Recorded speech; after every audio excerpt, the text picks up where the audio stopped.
चिसो अँधेरो आजको हाम्रो यात्रा लान्टाङ काठमाडौँदेखि हामी अब हिँड्दैछौँ। यहाँ दाइ आउनुभयो, ट्याक्सी आइसक्यो। ल हामी अब गट्ठागर गर त्यसपछि हो र। यो ब्याग पो कतै राख्न पाए हुन्थ्यो। अट्छ त यहाँ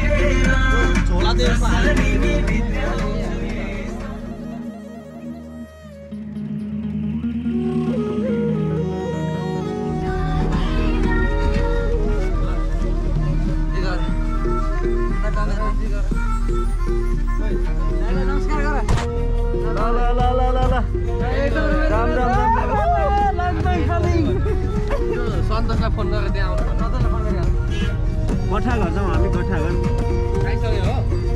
ए यार मैले फेरि कस्तो बिर्सेको यार। भ्याउँदै भएन, मोबाइल रिचार्ज गर्नु पर्यो भन्दै थियो के। हामी गट्ठाघर जाउँ अनि सन्तोष नाना लिएर जानुपर्छ। फोन गरेर आउनु भन न।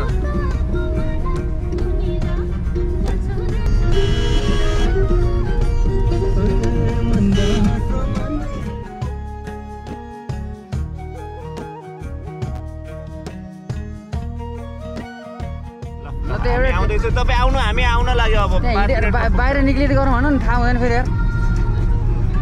आज हामी जाँदैछौँ लाङटाङ। हाम्रो चाहिँ यात्रा चाहिँ 5 दिनसम्मको हुनेछ। जान्छ ब्याग यहाँबाट जान्छ? ब्याग जान्छ त? ब्याग यता राख्नु न। तिमीलाई अघि मिलायो भने चाहिँ के गर्छ यार तिमीहरू यार। त्यही मिलन दाइलाई चाहिँ गफै दिन पाए भइहाल्छ। त्यही त यहाँ यस्तो चालले हुँदैन नि केटा मसँग। ब्याग पछाडि हालौँ न, उतैबाट हालौँ।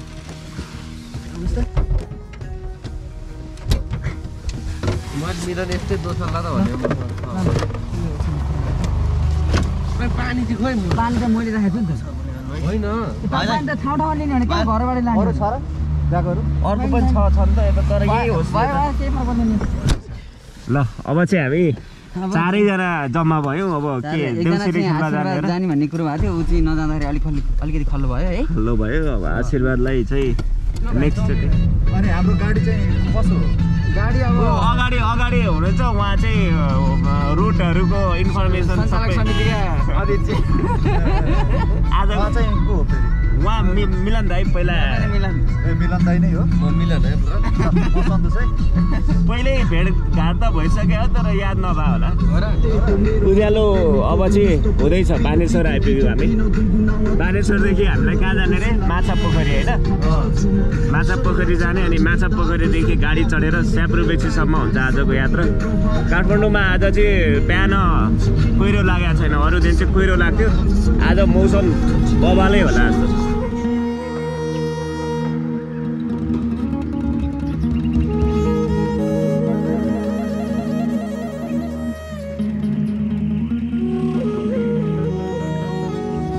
हामी माछापोखरीमा आइपुग्यो।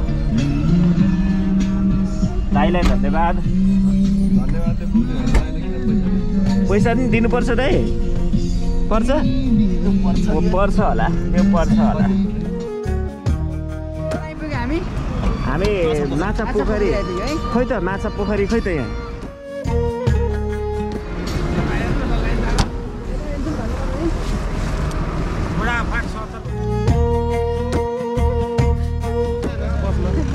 कति बजे हिँड्ने हो? हामी 7:20मा हिँड्ने हो। गाडीको साउ उयो साउ नै हो उहाँ। ए गाडीमै चल्थ्यो नि त होइन? 500 रुपियाँ ठ्याक्कै। साथीहरू चाहिँ अहिले चाहिँ मेडिसिनहरू चाहिँ लिँदै हुनुहुन्छ।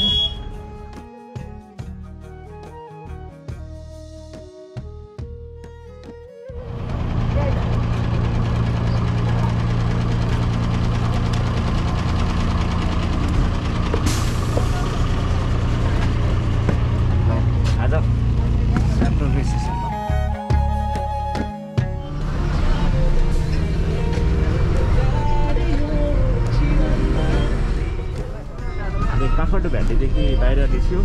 अब हामीलाई यहाँदेखि 7-8 घन्टा बसमा त्यस्तै लाग्छ होइन हामीले? 7 घन्टा लाग्छ। 7 घन्टा ट्राभल गरेपछि हामी स्याफ्रुबेसी पुग्छौँ गल्छी जान्छौँ गल्छीदेखि त्रिशुली बजार हुँदै धुल्चे हुँदै अनि स्याफ्रुबेसीसम्म पुग्छौँ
Welcome to Dunche.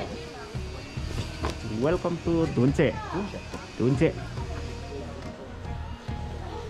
Yes, Dunche बजारमा बजारमा चिसोमा स्वागत हिँड्दै पारी एउटा हिमाल पनि देखियो दामी हिमाल घामले चट्टसँगले अलिअलि टल्किराखेको छ अझै हिउँ परेपछि त बबालै देखिने रहेछ त्यहाँ है त यो हिमाल अझै धेरै हाइटमा छैन यो यहाँदेखि के अरे लान्टाङ अनि त्यसपछि गोसाइकुण्ड यहाँ एउटा मन्दिर पनि बन्दै रहेछ कि मूर्ति हो कि क्या हो मूर्ति बन्दै रहेछ अनि यहाँ हाम्रो अगाडि दुईटा नायकहरू एउटा नायक एउटा खलनायक दुईटै चिया यो चिसोमा चिया खान्न त खोजेको चिया बजारमा के खोजेको नि थाहा भयो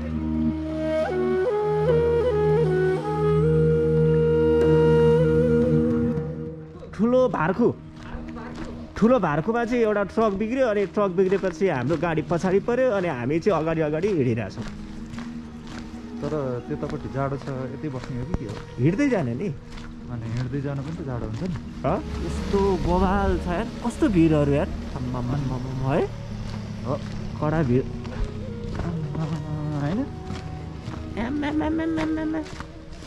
10 किलोमिटर कति घन्टामा हिँडिसकिन्छ 1 घन्टा लाग्दैन 1 घन्टा लाग्दैन 1 घन्टा कहाँ 1 घन्टा लाग्दैन भन्नु भयो 10 किलोमिटर हिँड्नलाई लाग्दैन नि ब्रो खाली अनि यस्तो ओह्रालोमा त अनि कहाँ 1 घन्टा लाग्छ त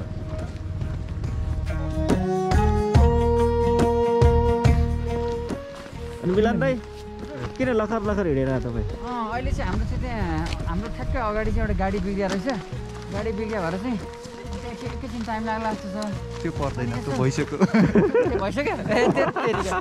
हिजै भन्नु पर्दैन हिजो भनेर पो हुन्थ्यो स्याफ्रुबेसी हिँड्दै गयो भने 1 घन्टामा पुगिन्छ पुग्छ है ए अच्छा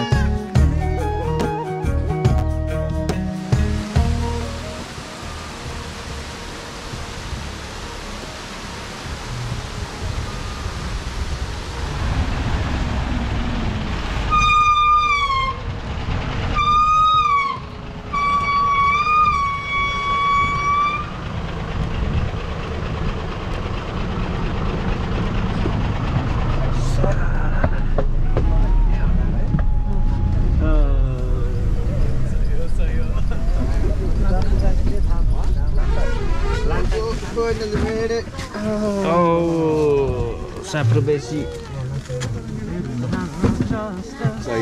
आयो कहाँ आयो रे हामी स्याफ्रुबेसी आयो Today we drink, tomorrow we plan.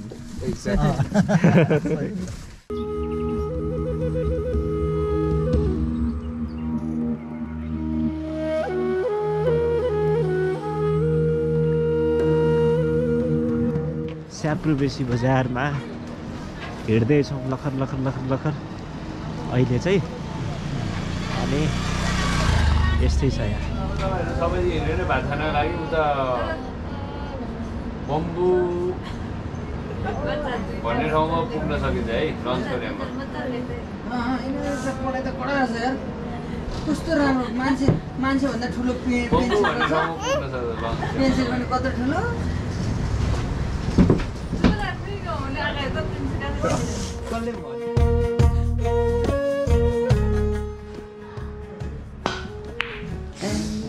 कता गयो